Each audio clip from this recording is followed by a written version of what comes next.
My name is Kayla Weiler, and I am the National Executive Representative for the Canadian Federation of Students Ontario, and I have the privilege of representing more than 350,000 college and university students across this province. Joining me today is Fatima Babikar from the York Federation of Students. This is a historic day for students. In a unanimous decision rendered yesterday, the Ontario Divisional Court has deemed the Student Choice Initiative unlawful and declared that the Ford government acted beyond their legislative authority. The court has reaffirmed what students have always known, that students' unions belong to and are funded by students, and the government has no authority to interfere with students' unions' affairs or democratic decisions taken by students. It is clear that this government is not for the students. The Ford government announced their Student Choice Initiative in January, and it took effect this past fall semester. It arbitrarily deemed some ancillary fees as non-essential and optional for students, including students' unions, campus media, and important student services like food banks and the LGBTQ+ support centers. The Canadian Federation of Students immediately launched a campaign demanding that the Student Choice Initiative be eliminated. In May, we filed a legal challenge with the York Federation of Students against the Ontario government. The Student Choice Initiative threatened to destroy campus life as we have come to know it. This policy claimed to save students money, but it didn't. It defunded the very organizations that advocate for students and provide them with cost-saving services, especially in a school year that we've seen a $670 million cut to OSAP. This policy attempted to defund important services like the Guelph Student Food Bank. It attempted to close the equity service centers who had to reduce their hours of operation, such as the Lakehead University Students' Union Gender Equity Center, and attempted to silence campus media, including radio and newspapers. These are just a few of the many examples among free legal clinics, campus clubs, and students' unions that support and defend students' rights on their campuses. This was never about choice. It was always about the Ford government trying to silence the exact bodies that hold them accountable and challenge them to do better. Students and young people overwhelmingly hold governments accountable in fighting for a more equitable future. We are catalysts of change, and this government knows it. It is because of our collective power that the Canadian Federation of Students has won historic victories. In 2015, we won the support for survivors of sexualized violence through the implementation of mandatory campus policies. And in 2016, we collectively won the Ontario Student Grant that provided 220,000 students with enough grants to cover their tuition. We, the students, have brought the priorities and the needs of students forward and will continue to fight for students' rights today, tomorrow, and in the future, because the students will not back down. We share in this victory with workers and community members across the province. The Canadian Federation of Students and the York Federation of Students had the support of OPSU, CUPE, Unifor, UFCW, ETFO, United Steelworkers, the Ontario Federation of Labour, and the Ontario Nurses Association, who backed our legal challenge. Dozens of campus unions, campus support groups, and campus media that told our stories of organizing, and thousands of community members and allies took up our campaign and our call to action. Because the reality is, when you attack one of us, you attack all of us. Let this win be a powerful lesson for all of us, that if we unite and stand together, we can win and we will win. Up next, I'd like to invite Fatima Babikar for some remarks. Good morning. My name is Fatima Babikar, and I am the president of the York Federation of Students, representing over 49,000 undergraduate students at York University. We filed this legal challenge alongside the Canadian Federation of Students to show clear representation from student unions who are opposed to this regressive policy. We took this government to court and won, proving that this policy was an attack on student autonomy and democracy. Since the implementation of the Student Choice Initiative, we have been restricted from supporting our membership to our full capacity. Due to the government's unwarranted intervention in student affairs, we have been unable to provide services such as extended club services, orientation week activities, cost-saving services, and the campaigns and equity work required to provide resources to the most marginalized within our campuses. Students were the ones who felt the impact of this undemocratic policy the most when they were no longer able to access the services they needed to succeed. Since the implementation of the Student Choice Initiative, students have fought against a direct attack on student autonomy. Students have shown this government that we will not stand by when decisions are made on our behalf.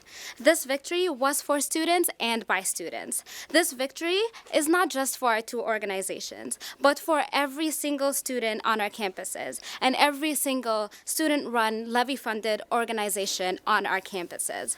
This victory means that now we are able to restore 2S LGBTQ plus centers, food banks, Indigenous student resources, Muslim student resources, printing services, discount service programs, legal support, our campus newspapers and radio stations, and the list goes on.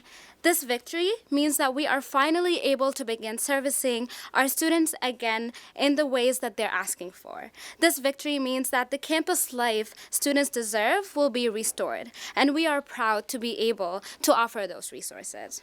In spite of the implementation of this intrusive policy, we, the students, have shown our resilience, commitment, and support to one another. We have shown this government that despite their attacks on student autonomy, students will persist until our issues are highlighted and addressed. We have shown this government that we will not back down. We saw them in the streets, we saw them in the courtroom, and we won.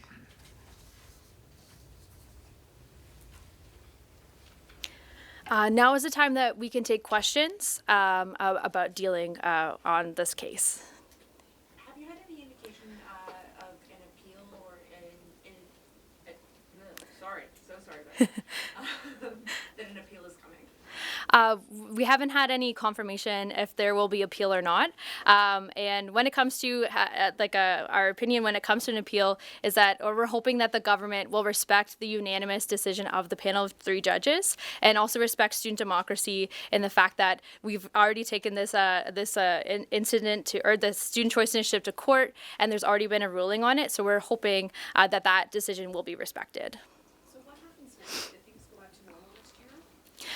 So what we'll see is that student services on their campuses, as well as the student democracy, will again be respected on our campuses. But we're not stopping there. We're calling for the government to repeal or to reverse the major cuts to OSAP that they made, but also to restore funding to public universities and colleges in this province. Since we've seen other cuts among the Student Choice Initiative all announced at the same time. So we're calling on the government to do better for students in the province by funding education and not by cutting it. But the actual fee schedule, will that go back to how it was before the SCI, like next semester or next year? Do you know? We're unsure of the timeline at the moment. It's up to our legal team to have that communication with the courts. But we're hoping that the fees will go back into regular collection and as soon as it's possible.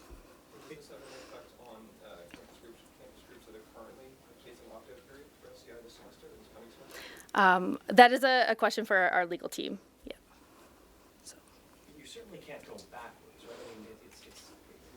I mean, are you hoping that your respective institutions will, retroactively try to fund some of your programs and initiatives?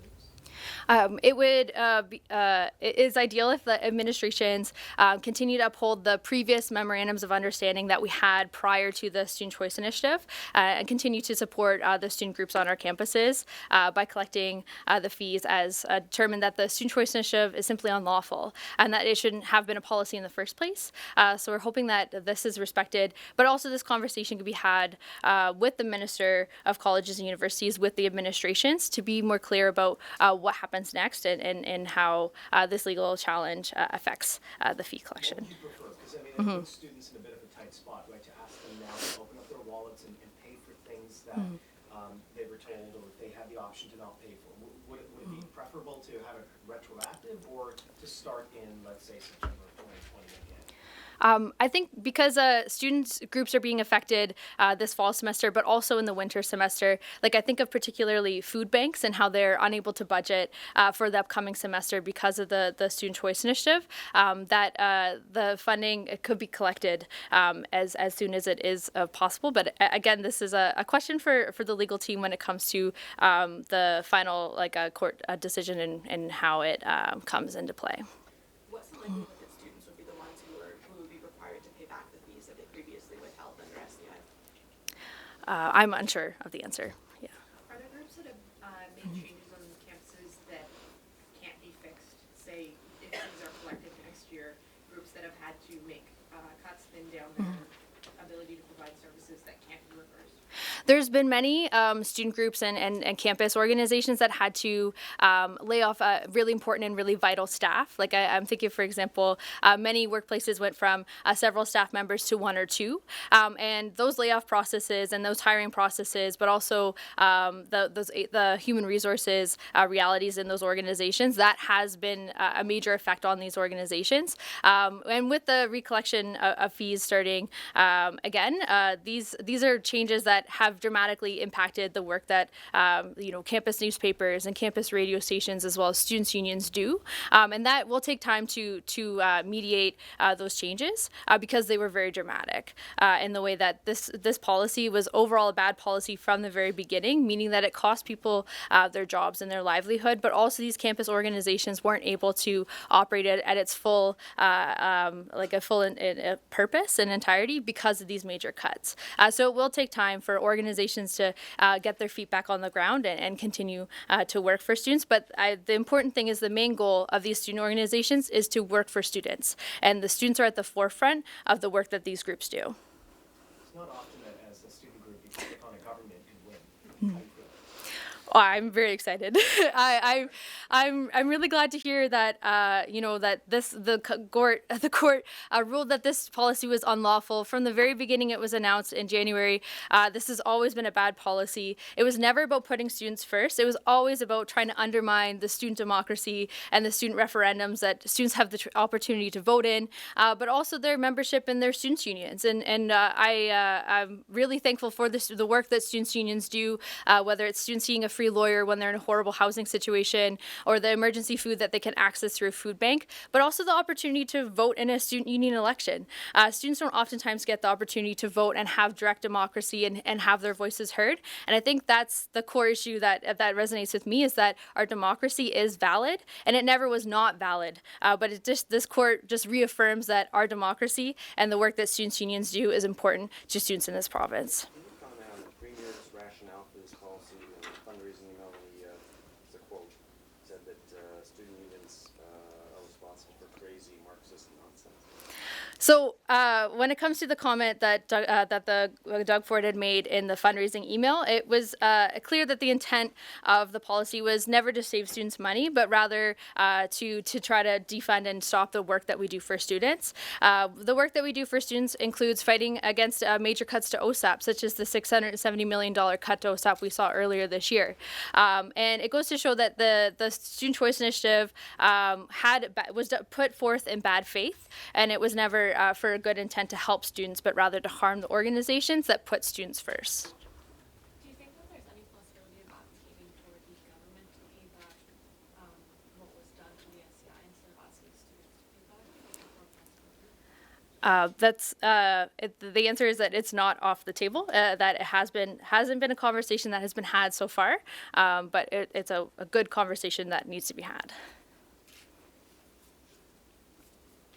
What, if anything, can campus groups and students be doing now that this choice has been made? I think the first thing is for students to celebrate the fact that this is a historic victory for students in this province, and that it's important that we celebrate our victories and take note that the student movement is powerful and is strong in this province, but also in this country, and that student organizing works. Student action works. When we are united, we can win great wins for students.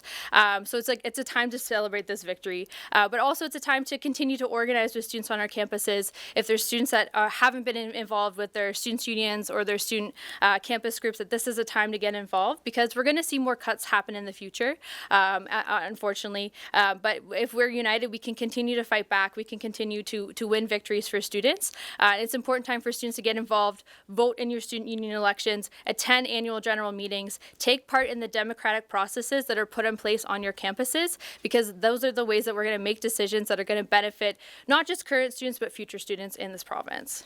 Do you get the sense that, I mean, when I was in school, I remember student fees being an issue because obviously tuition was rising very rapidly in the 90s, not as it is now, but it was starting to go up. There is a concern, I think, that the student fees are large, and some people might have trouble paying them. Are student governments taking a look at them and trying to keep them under control, trying to use the money efficiently? Are there efforts to contain the growth of student fees? So student unions in the province are nonprofit corporations, and so part of their due diligence and their fiduciary duty is to take a look at their budgets, at their services, and how they manage that money. And those decisions ultimately go back to the membership of a students' union through their annual general meeting, where they approve their budgets and make reviews and changes if necessary. But I think the larger question here is that the student fees are here and put in place on our campuses in order to help students. And it's like through these groups that we've seen gaps on our campuses and that needed to be filled, such as food banks and pride centers and women in trans centers. So it's like these fees help fill voids, especially in a time when tuition is so large in the province and so expensive. And I think the larger question is that we're not having is that tuition is the major barrier for keeping from students accessing their education, and that tuition fees historically in this province have been increasing. And even though there was a 10% reduction in tuition fees, it's simply not enough. The fact that Ontario undergraduate university students pay on average $8,000 for their tuition, but we're also using international students unfairly to fund our education by charging them 3 times, if not more, for the same education in the same classrooms. So the larger question here is that education is simply underfunded in this province, and that the solution to high tuition fees and the solution to having a better and more equitable education system is funding education fully instead of making major cuts. Will there be any legal action for people who lost their jobs due to the student initiative? For example, will there be any lawsuits carried out by the Federation? At the moment, that conversation hasn't been on the table. Any legal challenges that the Canadian Federation enters into goes through a national executive. As my role on the national executive representing Ontario, this can be a conversation that we have at the national level, but currently that conversation hasn't quite been happened yet.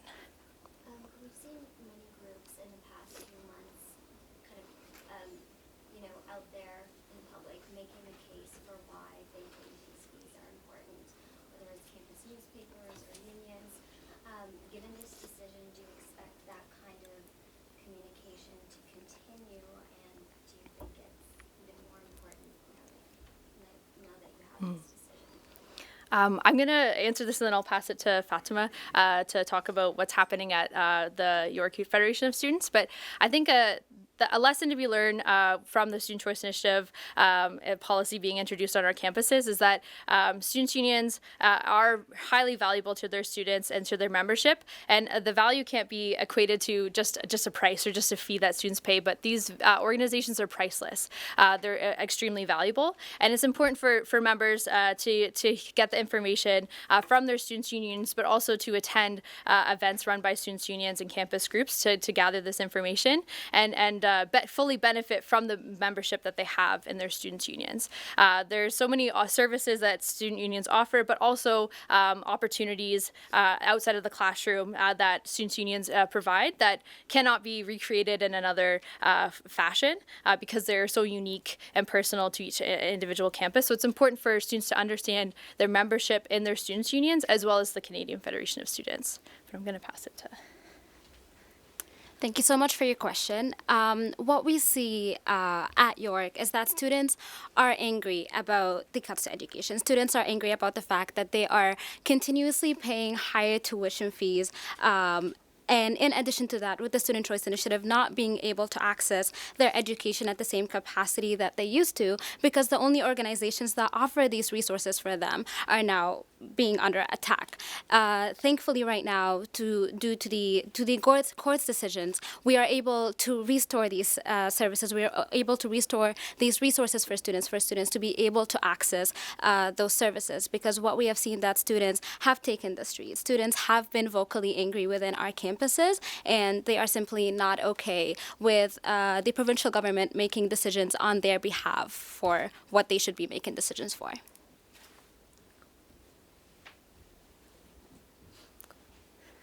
Has there been any specific club or service that had to be totally shut down because of the SCI? Yes, so they're at the Lakehead University Students' Union.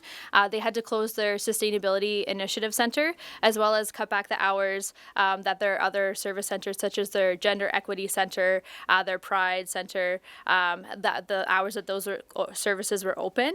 And we've seen this not just at Lakehead University, but also across many different universities and colleges in the province, is that they had to reduce hours or reduce staffing or reduce access to the multitude of services that they offer because of the Student Choice Initiative. And the fact that it was so precarious and how planning a budget for the year was dependent on how many students would opt in or opt out of a students' union's budget, that a lot of students' unions weren't able to develop programming in its full extent because of this fear of loss of funding, meaning that orientation weeks as well as other events throughout the year were dramatically diminished because of this threat. So it's exciting to see that the Student Choice Initiative was ruled unlawful, meaning that students' unions can confidently again budget for their students and use their full budget to access for students to access the services of their students' unions. Are there any other questions? Can I ask if student unions should join the CFS?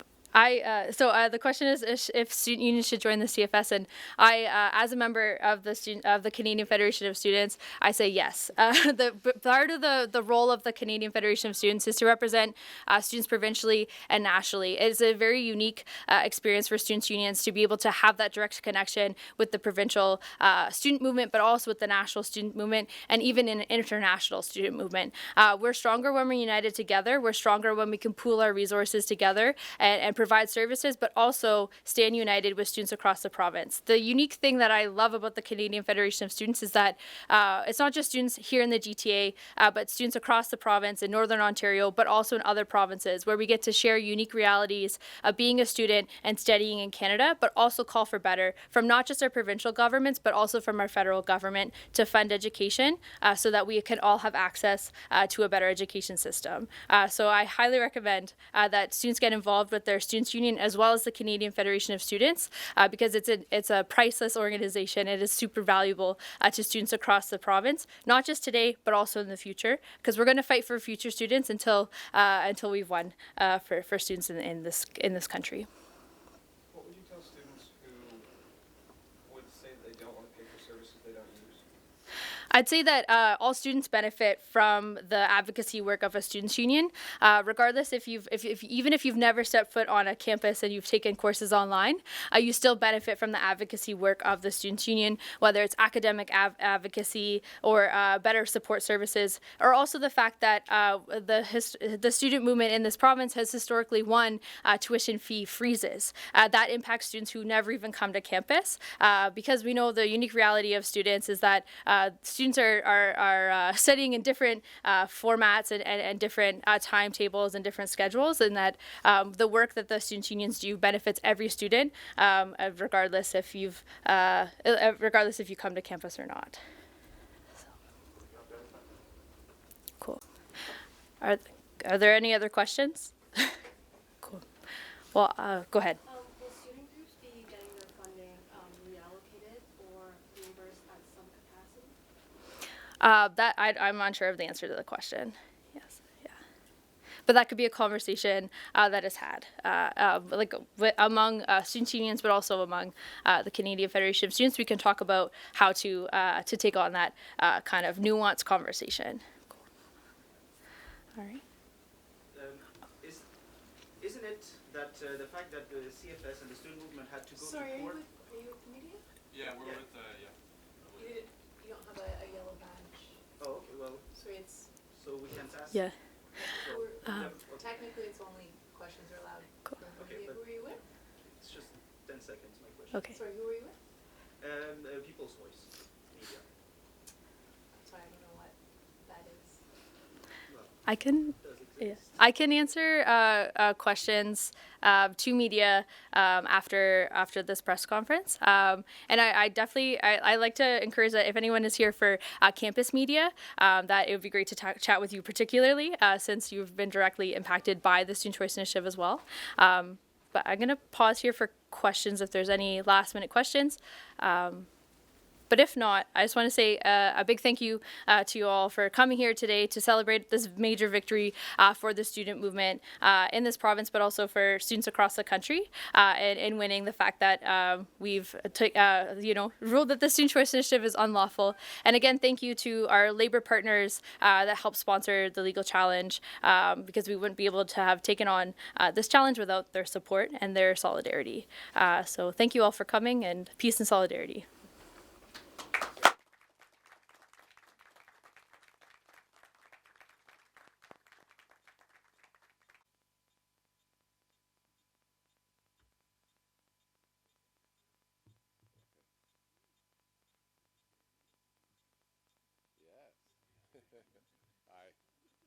Hi, my name is Chris Glover. I'm the MPP for Spadina Fort York, and I'm the NDP critic for colleges and universities. I want to thank the Canadian Federation of Students for their advocacy and for taking this government to court. What the courts have said is that the actions of this government, the attack that they launched on student unions and the services they provide on campuses, was unlawful. And if you look at the court decision, the language is unequivocal. They actually say, the court actually says that the defense that the government was making for their actions was repugnant to the fundamental principles, or the core principles, of parliamentary democracy. So the government, the court is very unequivocal with their condemnation of this of the action of this government. And I think the other thing, some people were asking questions about, these services, the food banks on campuses, the equity services are now short of funding, and they're in the middle of the school year. I really think the government should step up and make up for those shortfalls. Their actions were unlawful, and now the students are suffering, the campus services are suffering, and the government should make up for the shortfall. Doug Ford should make up for the shortfall. Thank you. That's all I have to say. Do you have any questions? You've got a decision unlike me. Okay. Is there a threat here of an appeal that could be successful? What do you think? It's pretty, it was a unanimous decision by the judges, and the language in the decision is unequivocal. They're saying that the universities are independent organizations, the student unions are independent organizations, they're independent corporations, and the government had no right to interfere in their operations. That the decisions that the student unions make are made democratically on campuses. The fees that they charge are decided through referendum that all students can take part in, and so they're very unequivocal in their condemnation of the decision that this government made. How closely did the NDP work with the CFS and student groups in this? We've been supportive. So the CFS has been having rallies and strikes, and we've been supportive there. We've been backing them up every chance we get. We've been calling the government to task in the legislature. We've been as supportive as we possibly can. What kind of concerns did you hear from students or student groups on campus about the loss of this funding? So we're hearing from campuses across the province about, food banks not having enough money this year, about peer-to-peer support groups for women, for LGBTQ students that don't have the funding that they used to have, from campus newspapers and radio stations. Some of the radio stations are actually under threat of possibly closing this year, and some of them have been around for multiple decades, So it was a real attack. This was an attack that Doug Ford launched on student unions and their services they provide, because he didn't want students to be able to mobilize to fight against this round of cuts that they're making to our colleges and universities, and they didn't want them to be able to mobilize against the next round of cuts.